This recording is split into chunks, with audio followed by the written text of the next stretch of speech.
ओम ब्रह्म सत्यम सर्वधार। जय श्री कृष्णा। आज भगवत गीता से अध्याय 18 में किसको त्यागी बता रहे हैं। कर्म फल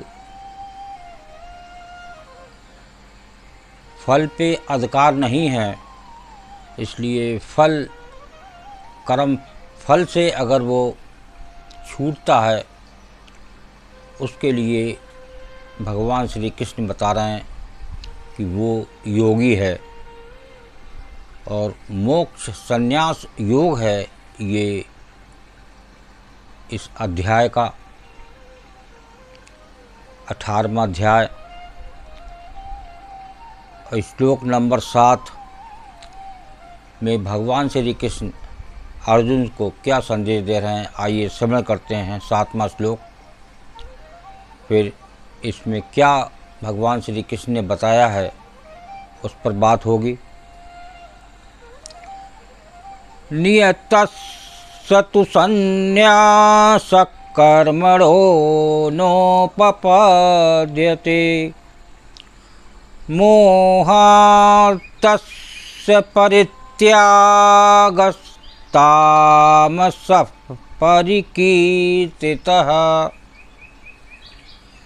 देखिए 7वें श्लोक में भगवान श्री कृष्ण क्या बता रहे हैं।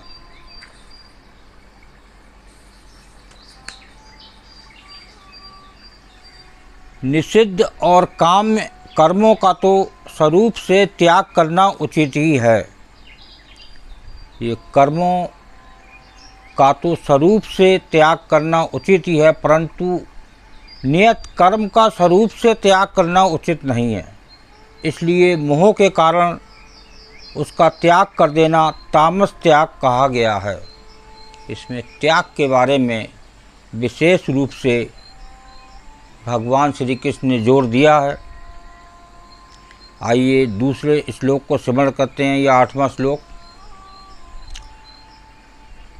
दुःखमित्येव यत्कर्म कायक्लेश भयात् त्यजेत् सकृत्वा राजसंत्यागं नैव त्यागफलं लभेत्। देखिए इसमें बहुत सुंदर संदेश भगवान श्री कृष्ण का। जो कुछ कर्म है वो सब दुख रूप ही हैं। जो भी ये संसार में मानव कर्म करता है उसके लिए बता रहे हैं सब दुख रूप ही हैं। ऐसा समझकर यदि कोई शारीरिक क्लेश के भय से कर्तव्य कर्मों का त्याग कर दे तो वो ऐसा राजस त्याग करके त्याग के फल को किसी प्रकार भी नहीं पाता। देखिए यहाँ पर ना फल को प्राप्त होने की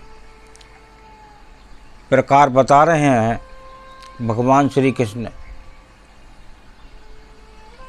तो और पहले श्लोक में बताया कि कर्म का तो स्वरूप से त्याग करना उचित नहीं है, परंतु नियत कर्म का स्वरूप से त्याग करना उचित नहीं है। इसलिए मोह के कारण उसका त्याग कर देना तामस त्याग कहा गया है।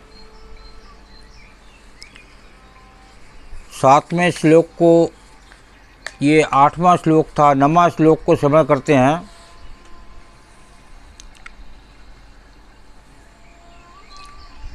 कार्यमित्येव यत्कर्मण्यतं क्रियते अर्जुन संगं त्यक्त्वा फलं चैव सत्यागः सात्विको मतः।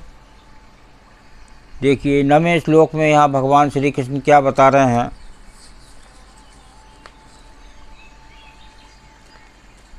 हे अर्जुन, जो शास्त्रभीत कर्म करना कर्तव्य है, इसी भाव से आसक्ति और फल का त्याग करके किया जाता है।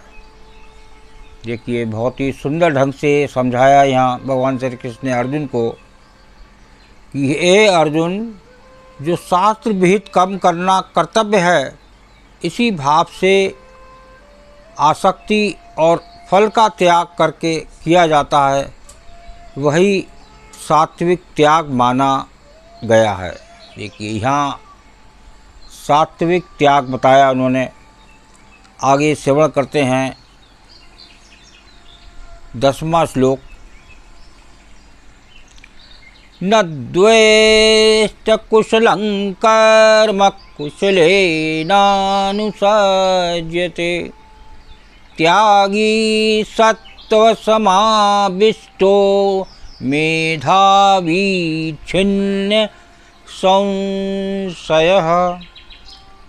देखिए 10वां श्लोक में क्या बताया है भगवान श्री कृष्ण ने, आइए जानने की कोशिश करते हैं।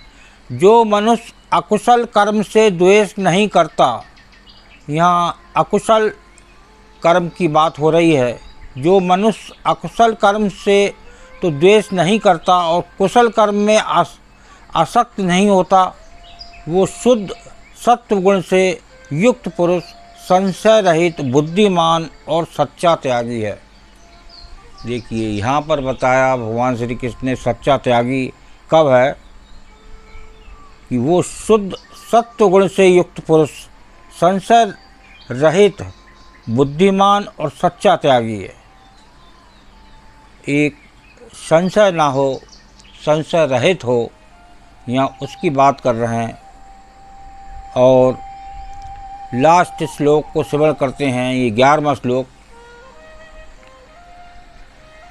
न हि ध्येयहभ्यता शक्यं त्यक्तुं कर्माणि शेषतः, यस्तु कर्मफलत्यागी सत्यागीत्यभिधीयते। बहुत ही सुंदर श्लोक है। इसमें भगवान श्री कृष्ण ने क्या बता रहे हैं, क्योंकि शरीरधारी किसी भी मनुष्य के द्वारा संपूर्णता से सब कर्मों का त्याग किया जाना शक्य नहीं है। ऐसा नहीं है कि सब कर्मों का त्याग कर दिया जाए, तो यहाँ उसकी बात कर रहे हैं। इसलिए जो कर्म फल का त्यागी है वही त्यागी है, ये कहा जाता है। मेन चीज़ इसमें बताई, जो कर्म फल का त्यागी है। इसमें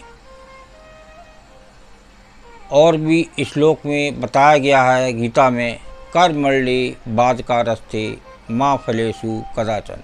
फल में अधिकार नहीं होना चाहिए,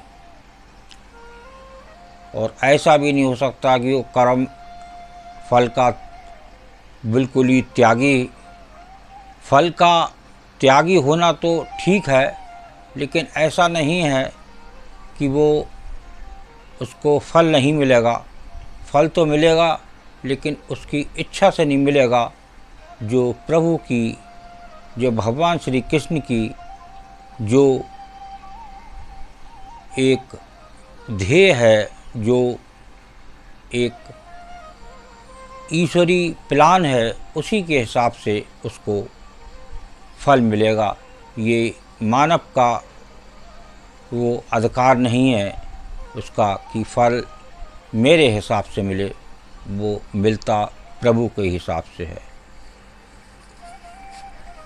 जय श्री कृष्णा। श्लोक अच्छे लगे हों, इनका अर्थ अच्छा लगा हो तो ज़रूर शेयर करें, लोग श्रवण करें। इसको श्रवण के साथ साथ इसको माने कृष्ण जी की बात को, तभी उसका असली लाभ है। जय श्री कृष्णा।